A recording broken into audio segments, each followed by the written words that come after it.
Hello student, Sonu classes में आपका स्वागत है। आज हम लोग भारतीय संस्कार के बारे में पढ़ने वाले हैं कि संस्कार क्या है, संस्कार कितने प्रकार के हैं और इस संस्कार को कितने वर्गों में बांटा गया है। देखिए, संस्कार के बारे में पढ़ने से पहले इनके बारे में थोड़ा जान लेते हैं कि ये संस्कार शब्द आया कहाँ से और कैसे ये संस्कार के कुछ नियमों को बनाए गए थे। प्राचीन समय में ऋषि मुनियों के द्वारा संस्कार के कुछ नियम प्रकार बनाए गए थे ताकि लोग मिलजुल कर एक साथ रहे। विभिन्न प्रकार के सामूहिक सांस्कृतिक कार्यक्रम में लोग आपस में मिले और बातचीत हो और एकता के साथ रहे। यानी संस्कार क्या है कि संस्कार वे है जो हमारे भीतर के अवगुणों को बाहर निकाले, दोषों को दूर करे और हमारे भीतर में नैतिक एवं अच्छे आचरण डाले। वही चीज़ क्या है? संस्कार है। ठीक है, तो चलिए हम लोग पढ़ते हैं संस्कार को। ठीक, तो जैसे यहाँ पे संस्कार का डेफिनेशन लिखे हैं कि संस्कार क्या है, कहते जो हमें व्यवस्थित करे। हाँ, जो हमें व्यवस्थित करे यानी एकत्रित करे, जो हमें व्यवस्थित करे, जो हमारे भीतर अच्छे आचरण यानी बुराइयों को दूर करे, अच्छे आचरण नैतिक आचरण भरे, नैतिक आचरणों का निर्माण करे एवं जो दोषों को दूर करे, उसे ही क्या कहते हैं? संस्कार कहते हैं। यानी मिला जुला के कहें कि संस्कार क्या है कि हमारे भीतर अच्छे आचरण, हाँ, अच्छे आचरण और दोषों को दूर करने वाले जो नियम है उसे ही बोला जाता है संस्कार। तो प्राचीन समय से ही भारतीय परंपरा में संस्कार का बड़ा ही महत्व रहा है। ठीक है, तो भारतीय परंपरा में संस्कारों की जो कुल संख्या है वो 16 है। ठीक, संस्कारों की कुल संख्या 16 है जिन्हें हम 5 वर्गों में बांटते हैं। संस्कारों की कुल संख्या 16 है जिन्हें 5 वर्गों में बांटा जाता है। जैसे यहाँ पे देख सकते हैं कि संस्कार की कुल संख्या 16, तो जैसे जन्म से पूर्व का संस्कार हो जाएगा 3 और शैशव अवस्था का संस्कार हो जाएगा 6 और शिक्षा संस्कार हो जाएंगे 5, एक गृहस्थ संस्कार और लास्ट हो जाएगा अंत्येष्टि संस्कार।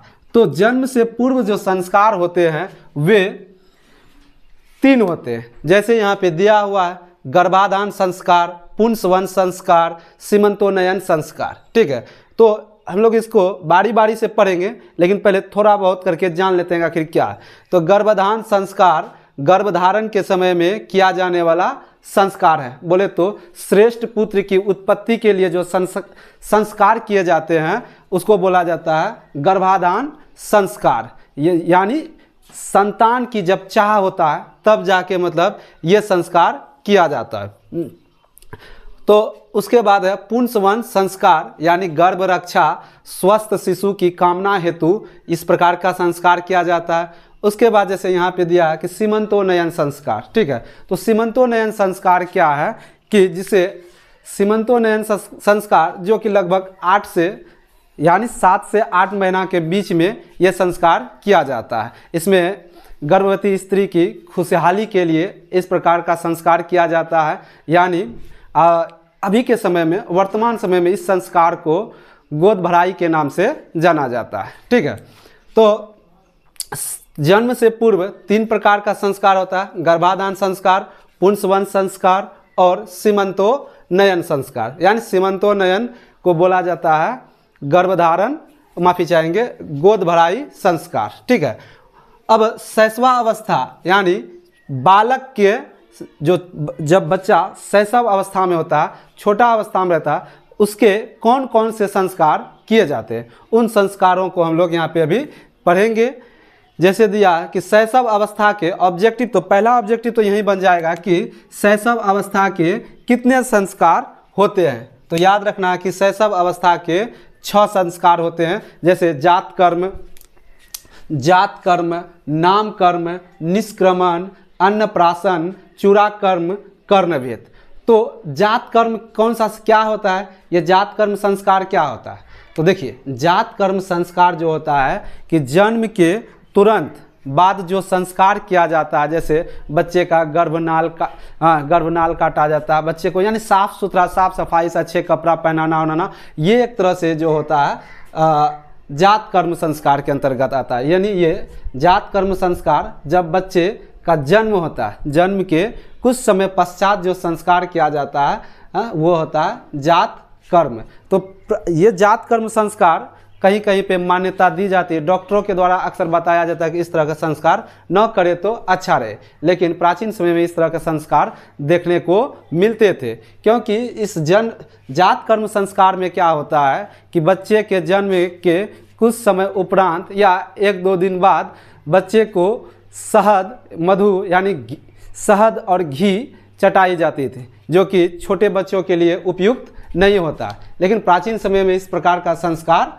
किया जाता था। तो शैशव संस्कार के बाद अगर हम बात करें नामकर्म, माफ़ी चाहेंगे, शैशव संस्कार के अंतर्गत जात कर्म आता है, और उसके बाद जात कर्म के बाद कौन सा संस्कार किया जाता है, तो जात कर्म के बाद नामकर्म संस्कार किया जाता है। नामकर्म संस्कार, तो ये संस्कार कितना की अवस्था में या फिर कितना दिन के बाद, जन्म के कितना दिन के बाद नामकरण किया जाता है, तो जन्म के 10 या 12वें दिन में बच्चे का क्या किया जाता है, नामकरण किया जाता है। लेकिन वर्तमान समय में तो बच्चे जन्म भी नहीं लेते हैं, उससे पहले ही उसका नामकरण कर दिया जाता है। हाँ, फलना रखेंगे, टीटू रखेंगे, गोलू रखेंगे, मोलू रखेंगे। लेकिन ये पहले क्या होता था कि ये संस्कार जन्म के 10 या 12वें दिन के बाद किया जाता था, नामकरण संस्कार। ठीक है।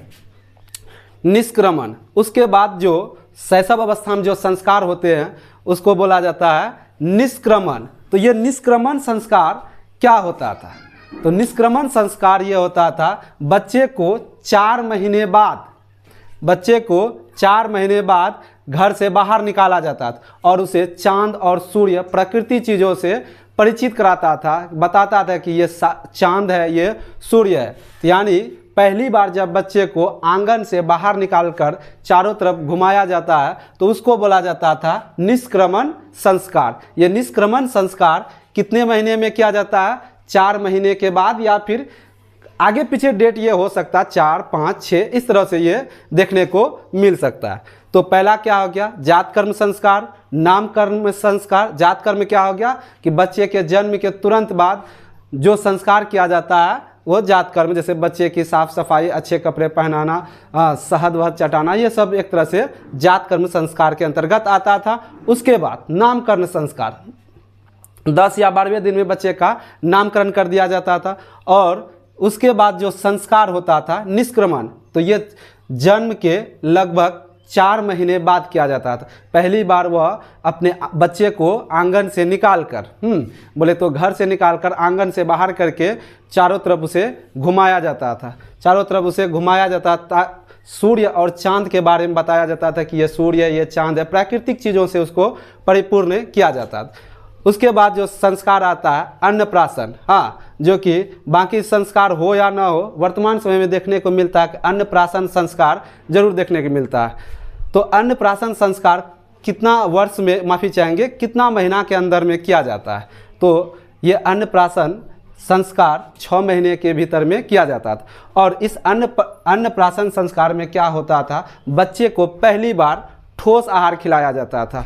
ठोस आहार विभिन्न प्रकार की, जैसे मिठाइयाँ हो गया या खीर हो गया, यानी बोले तो आहार के रूप में माँ का दूध के अलावे अब बच्चे को ठोस आहार कुछ ना कुछ खिलाया पिलाया जाता है। तो अन्नप्राशन के अंतर्गत 6 महीना के बाद। उसके बाद शैशव अवस्था का जो संस्कार आता है वो आता है चूड़ाकर्म, कहीं कहीं पे इसे जुराकर्म के नाम से भी जाना जाता है। तो चूड़ाकर्म, जुराकर्म, और वर्तमान समय में इसी को हम लोग बोलते हैं मुंडन।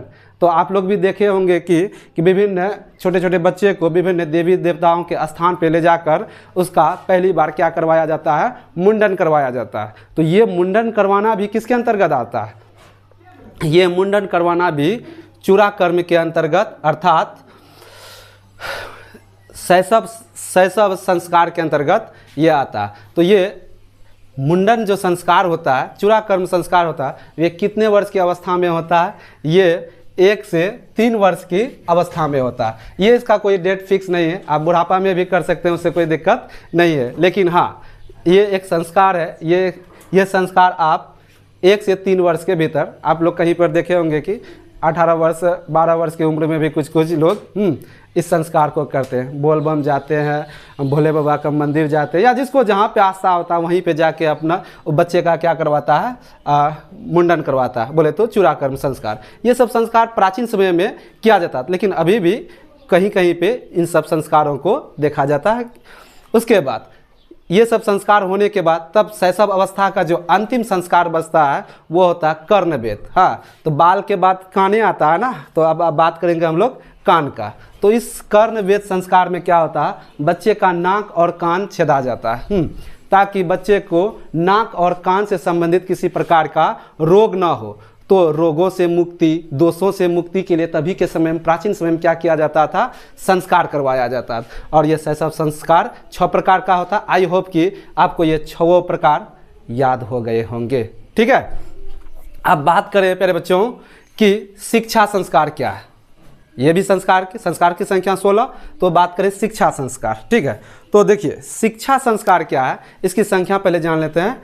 5 है, इसकी संख्या 5 है। तो पहला आता है अक्षरारंभ, उपनयन, वेदारंभ, केशांत, समापवर्तन। तो पहले अक्षरारंभ, ये अब हो गया क्या, बच्चे को अब शिक्षा दिलाया जाएगा। ठीक है, ये शिक्षा संस्कार के अंतर्गत में आता है। तो पहले बच्चे को अक्षर आरंभ करवाया जाता था, क ख ग घ लिखने के लिए सिखाया जाता था, कैसे क ख ग घ लिखा जाता है। और ये संस्कार लगभग 5 वर्ष की आयु में किया जाता था। लेकिन वर्तमान समय में बच्चे का भी जन्म होता है, उसे बैग पकड़ा दिया जाता है, 3 वर्ष की उम्र में ही बच्चे को अक्षर आरंभ कराना शुरू कर देते हैं। लेकिन प्राचीन समय में एक समय था, एक फिक्स समय होता था कि 5 वर्ष की आयु में बच्चे को अक्षर आरंभ करवाया जाता था। ठीक है, तो अक्षर आरंभ करवाया जाता था 5 वर्ष की आयु में। तो दूसरा संस्कार होता था उपनयन संस्कार। ठीक है, तो उपनयन संस्कार 8 से 12 वर्ष की आयु में होता है। ये उपनयन संस्कार क्या, पहले इसके बारे में जान लेते हैं। तो तभी के समय में गुरुकुल व्यवस्था था। तभी के समय में गुरु आता था विद्यार्थी के घर और विद्यार्थी को अपने साथ गुरुकुल में लेके जाता था। यानी गुरु का आना और विद्यार्थी को अपने साथ लेके जाना ही क्या कहलाता था, उपनयन संस्कार। जब गुरुकुल में विद्यार्थी को लेके जाता था तो वहाँ पे उन्हें शिक्षा दी जाती थी। कौन चीज़ की शिक्षा, आज के समय में केमिस्ट्री बायोलॉजी उतना नहीं हुआ करता आज के समय के जैसा। तभी एक ही विषय हुआ करता, तो वो होता था वेद। तभी जो शिक्षा दिया जाता था, कौन चीज़ का शिक्षा दिया जाता था, वेद। तो गुरु ऑब्जेक्टिव बनेगा आपका यही से कि प्राचीन समय में शिक्षा संस्कार में किसकी शिक्षा दिया जाता था विद्यार्थी को, तो वेदों की शिक्षा दिया जाता था। इसीलिए आप लोग कहीं कहीं पे किसी लेखक के नाम पे या महान व्यक्तियों के नाम के पीछे जो कुछ उपाधि देखेंगे तो वो वेदी लगा हुआ रहेगा। जो एक वेदों का अध्ययन करके ज्ञाता बनता था वो वेदी, अगर 2 वेदों का अध्ययन करता था तो द्विवेदी कहलाता था। 3 वेदों का अध्ययन किया है तो त्रिवेदी, अगर 4 वेदों का अध्ययन किया है तो वो चतुर्वेदी कहलाता था। ठीक है, तो अक्षर आरंभ यानी अक्षरों के बारे में बताना कि अक्षर ये क है, ख है, वो सब। उसके बाद उपनयन क्या हो गया कि गुरु का आना और विद्यार्थी को उसके घर से गुरुकुल लेके जाना, उपनयन संस्कार। और गुरुकुल ले जाकर उसको कौन चीज़ का शिक्षा देना है, वेदों का शिक्षा। हाँ, ये शिक्षा के उपनयन माफ़ी चाहेंगे शिक्षा संस्कार के अंतर्गत आ गया सब। अब उसके बाद केशांत, अब बच्चा शैशव अवस्था से आते आते अब इसका बच्चे का एज कितना हो गया, लगभग 15 से 16 वर्ष। अब बच्चे का मूंछ दाढ़ी उगना स्टार्ट हो जाएगा। ठीक है, तो पहली बार गुरुगृह में ही बच्चे का क्या होता था, केशांत संस्कार होता था। केशांत का अर्थ हो गया प्यारे बच्चों, केशों का अंत, दाढ़ी मूछे कटवाना, यही क्या है, केशांत संस्कार।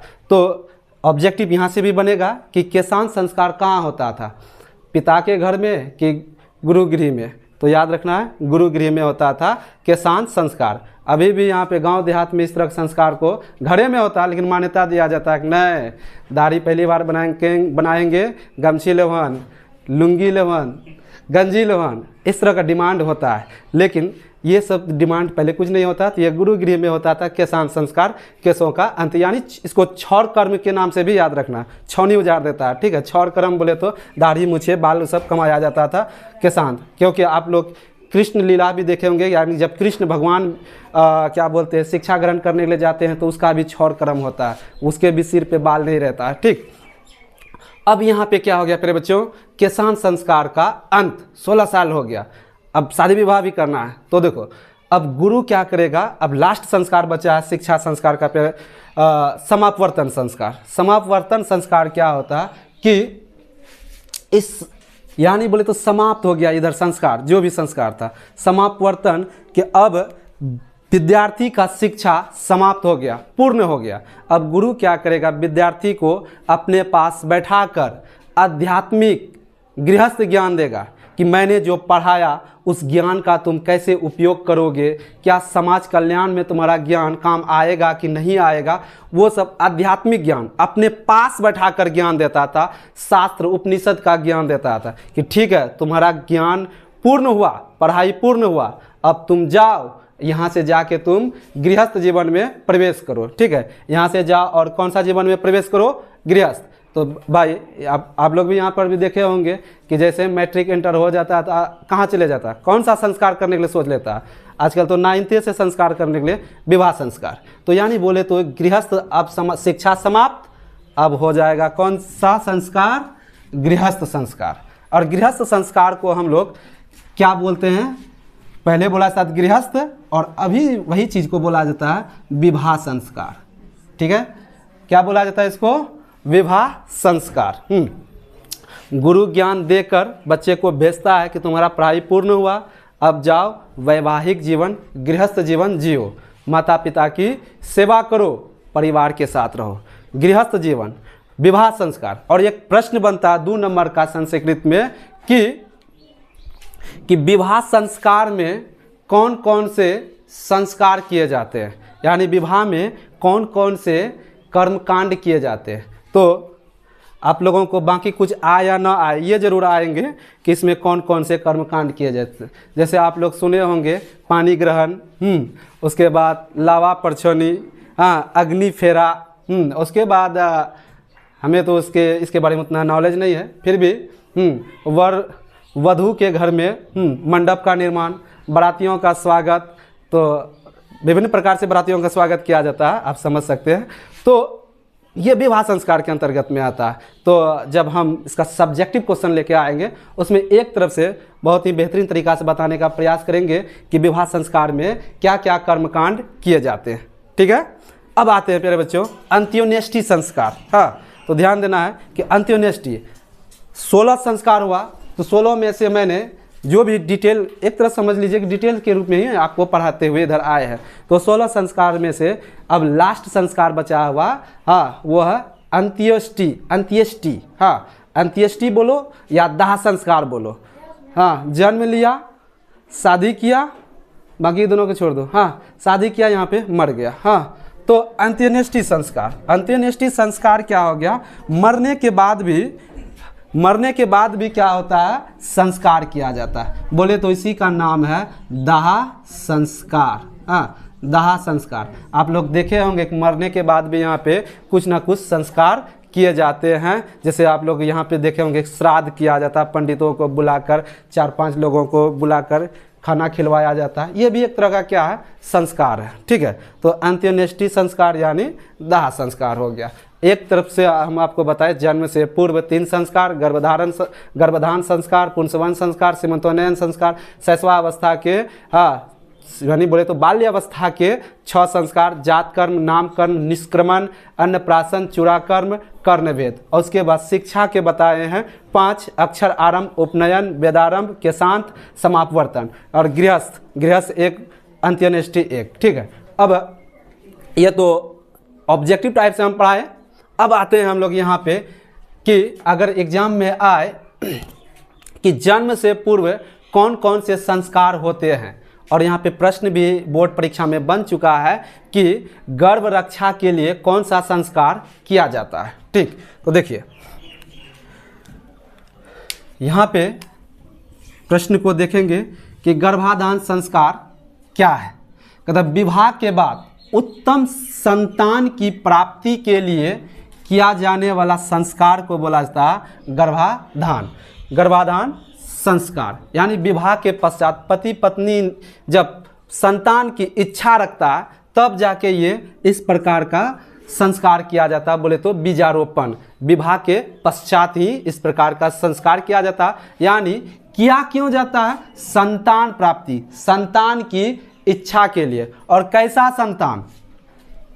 श्रेष्ठ संतान की कामना के लिए गर्भाधान संस्कार किया जाता है। उसके बाद अगर हम बात करें प्यारे बच्चों कि पुंसवन संस्कार क्या है? पुंसवन संस्कार कहता यह संस्कार गर्भधारण के तीसरे महीने में, डेट याद रखिएगा, गर्भधारण के तीसरे महीने में किया जाता है। यह संस्कार अच्छे और स्वस्थ वीर पुत्र के लिए किया जाता है। और कहने का अर्थ हो गया गर्भ रक्षा के लिए, कि जब स्त्री गर्भ धारण कर ले तो गर्भ रक्षा के लिए प्राचीन समय में इस प्रकार की संस्कार को किया जाता था। और यानी बोले तो श्रेष्ठ, यहाँ पे बात करें श्रेष्ठ उत्तम पुत्र के लिए और यहाँ पे बात करें स्वस्थ पुत्र के लिए। ऐसा नहीं कि वो विकलांग पैदा हो, श्रेष्ठ पुत्र के लिए, यहाँ पे वीर पुत्र के लिए हाँ पुंसवन संस्कार किया जाता था। ठीक, अब यहाँ पे बात करें सीमंतोन्नयन संस्कार। कहता यह संस्कार गर्भधारण के 6ठे से 8वें महीने में किया जाता था। यानी अगर गर्भधारण हो गई तो गर्भधारण के कितने महीने बाद किया जाता था इस प्रकार का संस्कार? सीमंतोन्नयन संस्कार गर्भधारण के 6ठे से 8वें महीने में किया जाता था। गर्भवती स्त्री की सुरक्षा एवं प्रसन्नता के लिए किया जाता था। गर्भवती स्त्री अपने आप को किसी प्रकार का कष्ट महसूस न करे, वो हमेशा खुशहाल रहे, प्रसन्न रहे, इसके लिए किया जाता था कौन सा संस्कार? सीमंतोन्नयन संस्कार। और यही संस्कार, बाकी ये संस्कार अभी पता नहीं हो रहा है या नहीं हो रहा, लेकिन ये संस्कार अब थोड़ा सा देखने को मिला है, ट्रेंड में चल रहा है। इसी को बोला जाता है गोद भराई। हाँ, गोद भराई, गोद भराई। हाँ, जिसमें देवसेना वाला सीन तो आप लोग जरूर देखे होंगे बाहुबली में। कटप्पा तो उसके लिए कुछ नहीं लेके आ पाता है, तो ये गोद भराई को ही क्या बोलते हैं? सीमंतोन्नयन संस्कार। आई होप कि इन संस्कारों के बारे में आपको बहुत बेहतरीन तरीक़ा से समझ में आया होगा। नेक्स्ट वीडियो हम इसका क्वेश्चन आंसर और ऑब्जेक्टिव को लेकर आएंगे। अगर क्लास अच्छा लगे तो लाइक और सब्सक्राइब जरूर करना। जय हिंद, जय भारत।